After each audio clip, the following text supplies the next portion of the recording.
3, 2. I'm hoping I can use that for an intro. You know, that's not funny.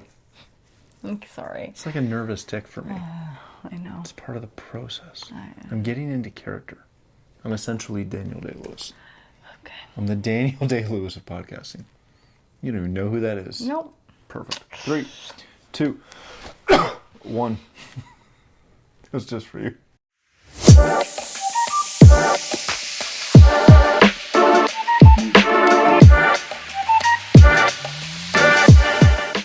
Hey, welcome to another episode of The Matt and Fiona Show.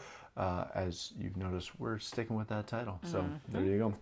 All right, we are going to get into a fun topic today that, I don't know, I don't think, or I don't want to think that this is as big of a deal as far as like a hot button issue. Okay. Something that people really fight with that much. And then Seems to be, though. And then I'm often reminded that it is. What we want to talk about today with you is we want to have a little conversation about supporting your leaders. Mm-hmm. And specifically supporting your pastor, but your leaders in general. And I didn't want to just make this so finite that we were only talking about your pastor. Mm-hmm. Because you need to support and honor your pastor. But you also need to honor your leaders. Because in most churches, and again, we're going to talk mostly about church today, but in most churches, there's a variety of leaders, not just your pastor. Now, again, pastor's at the top, most important, but you have a list of leaders that are out there that you need to learn how to support. You need to learn how to help them.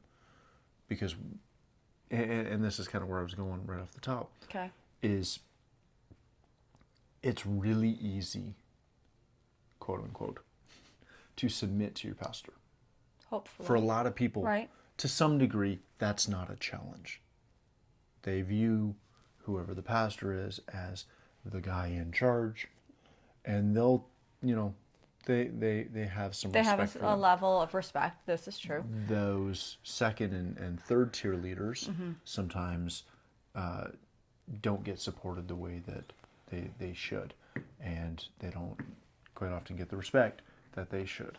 And a good second and third tier leader isn't looking for respect, Right. which sometimes makes that even harder. But we're going to start it off with supporting your pastor. Okay. And, it's easier said than done, let's be honest. But at the same time, like most of the topics that we talk about, is it really that hard? I don't think so. I think it's a matter of what you want and the decisions you make, the commitment you make, and how you actually, if you choose to carry it out and actually have it be a part of your lifestyle. So the first way, or the bar for entry, maybe, to supporting your pastor is really, really simple. Wait for it. Yeah, I know. It's going to be mind-blowing. I know. Show up. And that, I don't just mean physically show up, like walk in the door and sit down.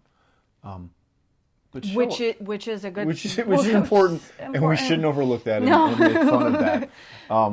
If the doors are open, you should show up. Be there. Yeah.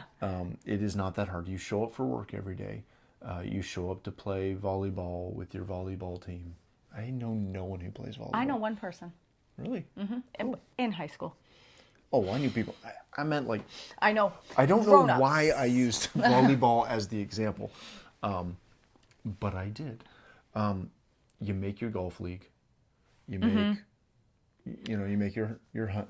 Heck, I make my hunting trips. Hunting, tennis, swimming. The gym. The gym. I was going to go there. Yes, if you have. I'm looking at you, Franny. You show up. It's okay. It is so simple to, heck, you make your kids' sports games. whatever sporting event Yep. thing they do. We don't ever seem to have a problem making a priority for all the random things we do in life Right. that have quite often very little impact on our life and definitely the quality of our life. Right. But when it comes to church, all too often that takes a backseat to whatever else the heck is going on. So the number one way, and I really wasn't going to spend this much time on this, but the number one way to support your pastor is to show up. If the doors are open, be there. Be there. Once you're there, it is time to, and again, I'm going to say this, don't freak out over it, but like, it's time to man up. You need to show up, walk in the door, and pay attention. It's not time to come in and sit down and sleep. Right. Or to just be lackadaisical. Or just a time to talk. Stand through praise and worship with your hands in your pockets. Yep. You know, be out in the hall on your phone. All of these things, and again, sometimes that happens, I get it, whatever. But one of the easiest things you can do to support your pastor that they will notice, appreciate, really get encouraged by is you showing up and being an active participant. And the thing about that is it will mean the world to them, but ultimately you're actually going to be the ones that reap the benefit from it. It is not a selfish act on the part of, oh, well, I need my people to show up, or I need them in church, or I need this. There's a reason why. There's a benefit for you as an individual when you do, in fact, show up. When you're at church, when you participate, when you are excited about what pastor is sharing. He wants you there to show up because he knows the impact it can have on your life. Yeah, they know they don't need you. And again, don't get it twisted, but they're going to preach the same message. Yes. Whether you're in your seat or not. They're going to preach the same message whether they get an amen or not. And they're going to spend the same amount studying, the same amount of time in prayer. But they're doing it so that you can get something from it. Not because they need it, but because of what they have to give. Yeah, it is such a simple thing of, you know, again, does it help them? It does. And it shows them Support. that you're behind them. Encouragement, yeah. But my gosh, the benefits for you are so much greater. Yes. Also because you're supporting your pastor, which is a biblical thing to do. Yes, it's one of the biblical principles. Beyond that, something that, you know, again, I'm surprised doesn't get brought up enough, and you hear it occasionally when a guest speaker shows up. They'll be talking about something. They'll be like, you need to pray for your pastor, and they'll point to pastor on the front row. And you can, because I'm always in the back of almost any church I'm at, you can see people do the like, you know, I pray, yeah, we should be doing that. That'd be a good thing. And it boggles my mind. But yeah, one of the things that you can do, that again, your pastor's not going to see it, right? But add your pastor to your daily prayer list. And you know, honestly, even when you're on your way to church, or you're on your way to a service, pray for him. Yeah. Pray for the strength. Pray for a revelation word. Pray for you receiving what your pastor has for you. Hearts are open. Yep. Yes, blowing on the embers of your hearts. Just, there's so much there that can be done that, again, you reap the benefits. This is for your benefit, which is important. Yeah, it totally is. You can, you know, again, we talked on showing up, getting involved, getting active. We talked about praying for your pastor. You can give feedback. Now, pause. Hold on. Don't get excited. Close your email browser down. And the Facebook comments. Not for this one. What I mean by that is when your pastor asks for something in a service, right? Ask for a show of hands, ask for an applause, shake your neighbor's hand, whatever. Yeah. Do it. When they say something that touches you or hits you, Right. or you notice, you can say amen. Yes, you can. Good word. Good right? word, Pastor. And again, Hallelujah. not everybody loves that, but most pastors love that. Yes. It's really simple.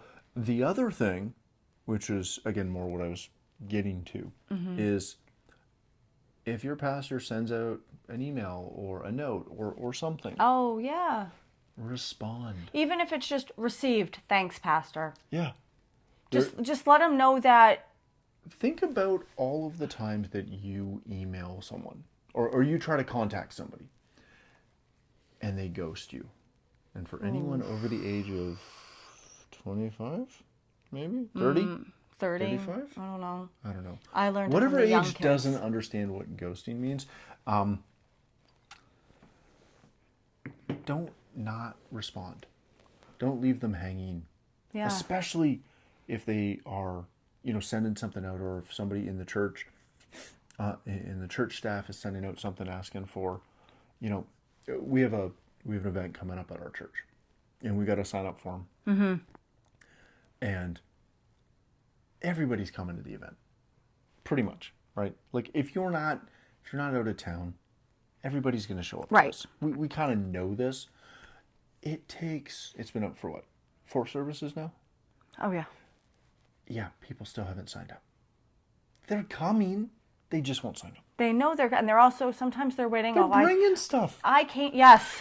But a lot of things, I can't be the first name on the list or the second. I can't be up top. Just do it. Be a leader. These are all little things that, again, is support your pastor, support your leaders, and show they're small, tangible things That you can make do. a big difference. Again, give, and I realize you're giving and sowing to the Lord, but you can be an active tither. You can do all those things. Those are all good, and they all encourage. But it's all these little simple things that are so easy to do. They're the collective first step of ways to really support your leader. And honestly, even if you get something out of the message, Let them know. let him Or know. let her know. Or, Right, whoever your pastor is, let them know, right? Tell them that it was encouraging, or that you really, a point that really hit you, or if it's you got me today, Pastor, I'm going to work on that. And thank you, because you want to know what? Your pastor, even if some of it's hard to take, they tell you because they love you. And that's, that's one thing that I've learned, right? It's hard to tell the truth, but when you tell the truth to those you love. And, in our case, I can speak in our case, our pastor spends time in the Word. Our pastor spends time praying for, Holy Spirit revelation, because what he wants to do is he wants to bring forth the Word that's given to him by Jesus, the head of the church, so that it can be imparted into us.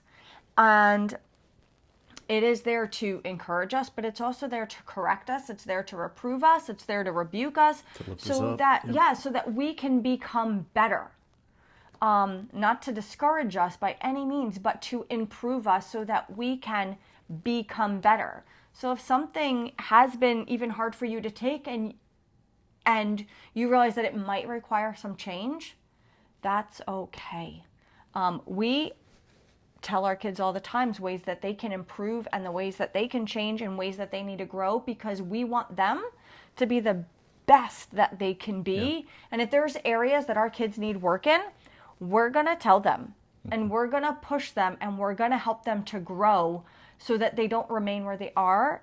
And that is one way that I often look at it when I'm listening to a word and I realize, oh man, I'm not doing well in this one area. Yeah. I don't take offense to it. I realize, okay, thank you, Pastor. You are trying to challenge me to change, to improve so that I can get better. And I have learned a lot having that kind of open heart about it. And I'm grateful for it. But he tells me the truth because, he tells the congregation the truth because he loves us. Yeah. And he's being obedient. Yeah, so never not feel like you can't reach out. And every church has kind of different protocols about, of course, about how they go about and do that. But when somebody does a good job in anything, right? They love to get the little sticker on the report that they submitted in that said, "Hey, you did a good job." Now remember, your pastor doesn't do it for that. No. But it can be it's very encouraging. It's encouraging to them. It shows that you're engaged. It shows that you support. But it also then gives you, especially if it's something that you need to work on, it gives you a little bit of accountability because you've told your pastor that is something that you realize you need a little bit of work. All right, so we hit the easy stuff. Yes. Okay, that was easy. That's the easy stuff. That's easy. Show up, be there. Now for the fun stuff. The real stuff. The real stuff. Go for it. Just lay it out. Oh, do I have to? Yes, Why is you it do. always me? It can be me, but you're so good at it. Really? Yeah. One of the ways that you can greatly support your leader is by submission. There's strength. There's so much strength in submission. So much strength in submission.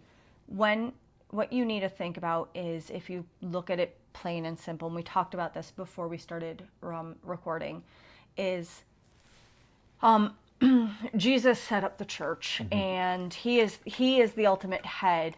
But the way that the church has been put in place with a shepherd and sheep, the flock.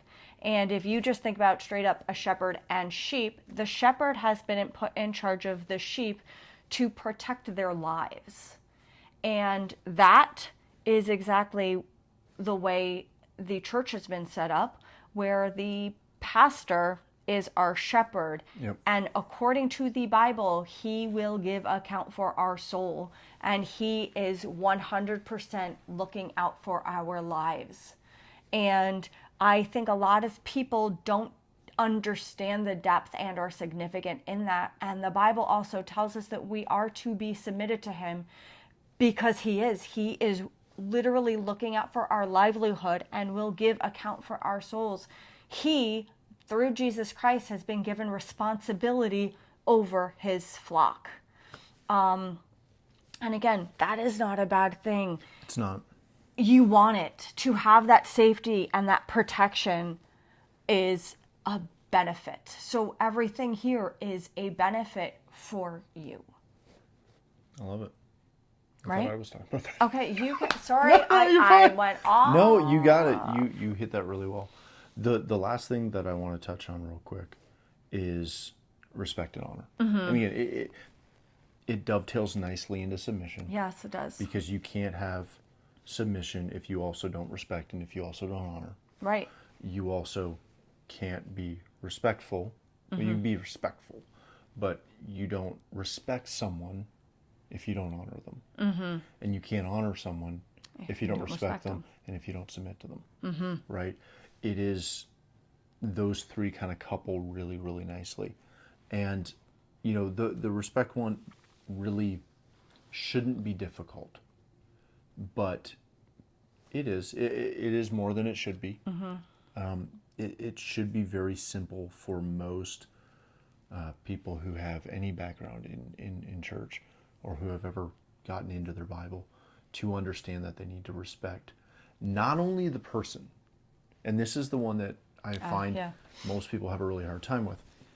You're not just respecting the person, right? The man, the woman, whoever your leader is, you're also respecting the office. Yes. And, you know, a really good example of that, if you've never heard this or never thought about it this way, is, and I'm going to pick on politics for a minute. And I'm going to pick on the U.S. too because it's more fun. And no one knows anything about Canadian politics, let's be honest. You hear a lot of drama in the States the last couple of years over the president, the office of the president. And it's very frustrating to hear because whether you like who's in that position or not, you don't have to like the individual. So in your mind, you're thinking of the one you don't like of the last couple of years. One side or the other, it doesn't matter. But you have to respect the office. Yeah. The office of the president supersedes the man or the woman who's sitting behind the desk. They're important in their own mind, but it is the office that matters.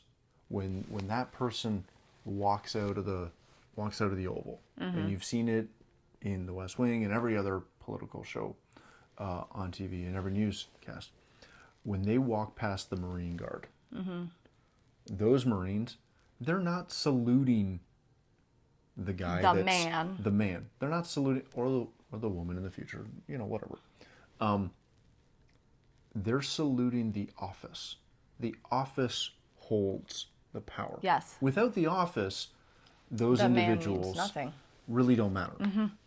Some of them do more in their own minds than others, but it's the office that holds the power. Yes. So when you flip that into the church,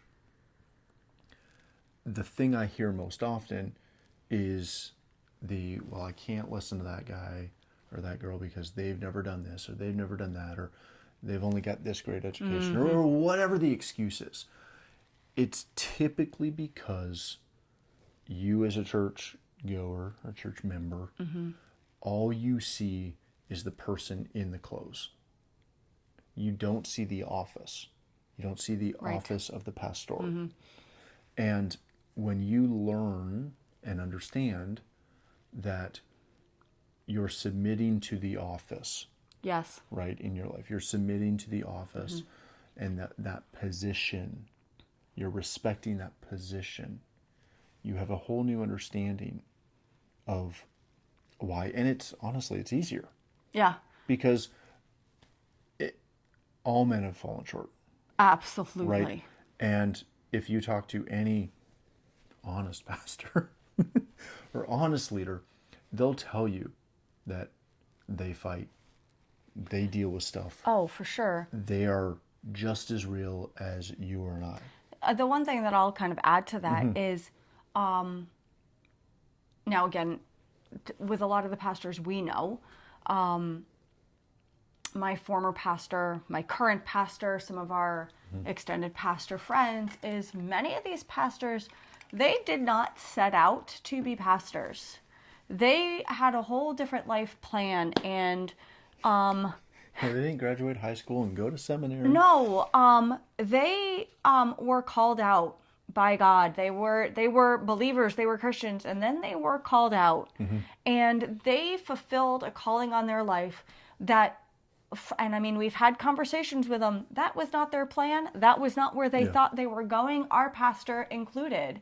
And they obeyed the calling in their life that was put on them from heaven to lead us. And our pastor, for one, he was a lawyer before he became a pastor. Some were firefighters, some were studying business. Some of them were not much of anything at all. And they were going in different directions in their life until that day came when they realized that they were called, and they obeyed that call and fell into that to fulfill the purpose that God created them for. So many of these pastors that are biblical pastors that stand true to the Word of God, it's not the path that they set out for themselves. And they've given up a lot in their life to be obedient to the calling. And they didn't ask for this. They essentially got told, and they obeyed. And again, it's not, I even remember when before I came to visit the first time, I sat down with my current pastor at that time, and one of the responses, he said to me, he goes, and again, I've always had a great respect and honor for the office of the pastor. And I was submitted to my pastor previously, and I had a great level of honor and respect. But I also spent a lot of time, especially when we first met, going through some things with him to stay on the right path. But his words to me were, just realize not only is he the pastor, but he is also a man. And so for me, I had to learn that difference. I didn't have an issue with the submission and the honor part. That was part of who I was and what was kind of built into me. But for some people, it's the opposite. It's hard to look past the pastor as a man and see that office that is in biblical standing and requires the Bible tells us to submit. The Bible tells us to honor. It's not a bad word. And again, and we've talked about this, so much of the stuff we talk about, there's benefits to us when we kind of fall in line with some of these biblical principles. Well, again, they typically, pastors aren't looking for it. No. Right? Leaders aren't looking for the way you can tell very quickly who's a good leader and who's not is who are they? And if they are seeking respect, if they're demanding respect, if they're demanding that you honor them, if they are... And they're expecting, yes. If they are walking to a door and awaiting someone to open that door for them, right? That can, you can ask some questions about that. Yeah. But most true pastors, most true leaders, at least that I've met, they're not expecting any of this. They're not going to come out and ask you to do it. They're more focused on their relationship with their leader, or with their pastor, or with God. They're not. They don't concern themselves with this stuff, right? But the benefit that you can get in your life, in your walk with God, when you learn to submit to your pastor, when you learn how to respect them, and properly, fall into biblical order with it, how to honor them properly, that can have such a great impact in your life and further your walk with God, that it's something that, again, it's really easy to do. And I know there's lots of people that talk about it. There's lots of books you can get on and read about it. But I just want to encourage you, if you're not doing it, and even if you are, take a minute, do a self-check. I don't know. Yeah, why not? And look at it and go, I wonder if there's got to be some times where I'm not honoring them, I'm not respecting them properly, and you can apologize, you can pray about it, you can repent about it, and just continually try to do better. And we can always do better in everything, and this area is no different. We can always increase our support for our pastor.